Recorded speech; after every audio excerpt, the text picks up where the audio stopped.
Marvel Rivals is a game I thought it was done with. Over it. But like many other people, when I saw that at Jubilee and rework the team-up system for Season 9, I decided to give it another shot. And that was a huge mistake on my part because I forgot how bad this game is. This game is utter garbage. And one of the main contributing factors to how bad this game is the atrocious matchmaking. Whoever came up with the idea of EOMIM better hope I don't find them, because why are my teammates genuinely on the same wavelength as a third grader who's held back 3 years in a row? This system had to be created by Benjamin Netanyahu, because who else could give me such stupid teammates? The matchmaking in this game is just so garbage and everyone knows it.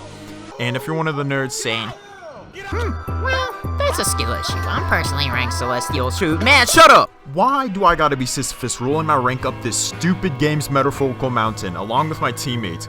Because half the time the enemy team's going SEAL Team 6, while my team's stuck in spawn arguing with each other because maybe we don't need that 4th DPS. Just maybe. Then there's always that one person, the second you immediately start to lose, they just throw. It really makes you wonder how their ancestors feel who fought woolly mammoths for hours just to see their future cry over the fact that someone stole their Spider-Man in a fictional video game. On their rare occasions, you do get a team who knows how to press 5 buttons and don't argue with each other like a family gathering with that one uncle who thinks 16 is a better age of consent. Anyway. But even when you're stomping the other team, is the game actually fun? What's tonight? No. Shiny, huh? Watch this. Because it's not fun to give the enemy team future CT for generations, because going against people you easily stomp isn't fun, and nothing about this game is fun, and the community mostly agrees with that. But everybody knows this community sucks, and they don't even try to say anything against it. Instead, when you mention it, they just stare at you like you reminded them their child support payments are due tomorrow. The Marvel Rivals community has to be more toxic than the elephant's foot at Chernobyl, because why are you yelling at our Jeff, cursing his bloodline, all because you want him to switch because Flags ranked him F tier? Half the people act like you're the reason their dad left them, when instead, he left them when he saw his kid playing the skin flute to Marvel Rivals Mantis feet pics. Even the professionals of this community have the same problem as everyone else.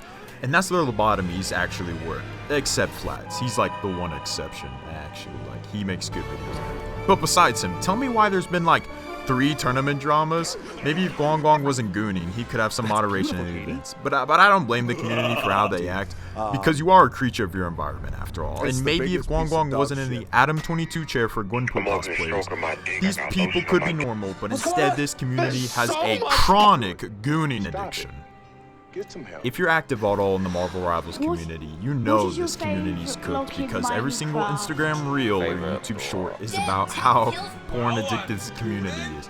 Because tell me why it can be mid-game and hear our captain releasing his freedom on team chat. I just know a little Timmy out there had his first neuron activation playing this game. And some people will still try to defend this game by saying, well, actually in the comics, it's around the same level of horniness. Well, tell me when in the comics Elsa Bloodstone was in the Savage Land or made costume. That was for some anime gooners out there, some real freaks. And tell me when in the comics those skins first appeared. Oh wait, you can't, because there's a tagline that shows you when the skins first appeared, and let me tell you, most of the time the gooner skins didn't appear in the comics first. And you want to talk about comic books? How about put any classic suit in there? Daredevil, Iron Man, Wolverine. I'm telling you, that will cause the same amount of grown men to bust as any summer skin. That's how much we want these skins. And these skins do get to a point, because tell me why Captain America has a sword and shield in a summer skin. It's looked at me first, I swear. And look at it with the Thanos emote. Imagine this being Infinity War, and Thanos looks down at Captain America and sees his meat looking like it has its own gravitational pull. I would have also used the gauntlet too, knowing that thing is out there. And the censorship in this game is just total bullcrap, because tell me why you can't even have a cool MVP intro of the Maestro snapping Hulk's neck, but we can have Black Widow walking around in just dental floss. Like, what are we even doing, man? And you can't tell me the fact that we have way more summer skins than MCU skins or comic book skins. It just really goes to show what the priorities are. And this new season, oh, the Egyptian season, oh, Storm, who's from Cairo, yeah, she doesn't need a skin. She's black. Listen, oh, I'll be honest with you. Moon Knight, who's that? What about Mantis getting an Egyptian skin? Just Why is my boy Moon Knight getting cucked for the Egyptian theme season for Iron Man instead? What has he contributed? Oh, and on top of the gooning, they also have gambling skins. I'm not even gonna get into those, but the basic concept of, oh, pop this balloon, you'll get a skin. Maybe. Oh, shoot. Huh. Well, here's a sticker instead. Like, bro, I'm so glad a skin got a skin. Lady Loki got another skin. Like, it's some type of freaking skinception. Meanwhile, Human Torch is definitely about to hang himself. Not only has Human Torch not got a single legendary, and he's been, like, an OG character. He's been here since Season 1. But the fact that Elsa Bloodstone already has 2, Black Cat already has 1 is just insane to me. But even ignoring the skin part, Human Torch was good for like a second. And then they decided to nerf this man. This game has the cycle of the newest character being broken at the start of each season. Just look at it. Jubilee, Elsa Bloodstone, Black Cat. I bet you the hood's gonna be broken. And then they always like nerf the character just a little bit. And then guess what? They always buff the weak character at the start of each season. And then they nerf the crud out of them. Except one exception. She who shall not be named till later. I'm too afraid. I'm too afraid of her. No! No! No!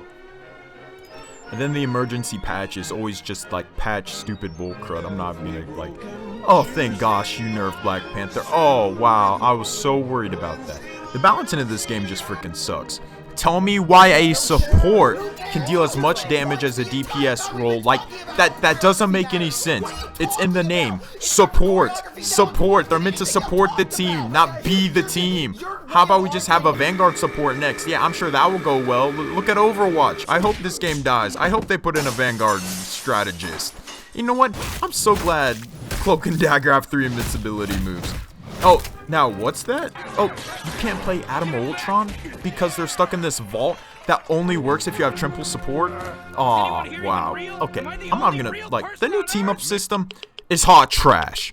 If you can even call it a team-up system, because 90% of the time, it just gives you your character with another ability to work with. And if you even have the character that your quote-unquote team-up goes up with, you barely get any change to it. This team-up system is much of equivalent of you and your friend going to fight somebody, and then the last second he leaves you with directions to the nearest hospital. Like, this whole thing is just more visual garbage to get lost in, because there is a heap of that in this game. The amount of stuff going on my screen at once genuinely feels like scrolling through Instagram for more than 5 minutes. This game is just jingling keys for babies, but instead it's jingling keys for people that cremate when stepping into contact with UV rays. The visual clutter is such a problem in this game, and that's more people should be talked about, but they don't talk about it. Because they're so busy participating in a game where they're directly shoving dopamine directly up their own asshole. Speaking of assholes, Luna Snow. She is evil. I get she is the golden child of Guang Guang and Danny Koo, who is one of the executive creatives of this game. It just really shows you the nepotism that, like, she has. The fact that she got an epic skin with the VFX change, and not a little one too, and a different ultimate sound effect. That is a legendary skin, and some skins don't even get that. And her epic skin is getting a VFX change. And the fact that she keeps getting buffed. When was the last time Luna Snow got a really good buff? Never. The average Luna Snow player genuinely has an IQ like the same temperature as Luna Snow, because let me tell you, that thing is definitely below 0. And even after all that, I'm still probably going to play the game because I think I'm addicted. I probably have a problem. Anyway, that's it for now. Thank you for listening. Have a good day. Bye.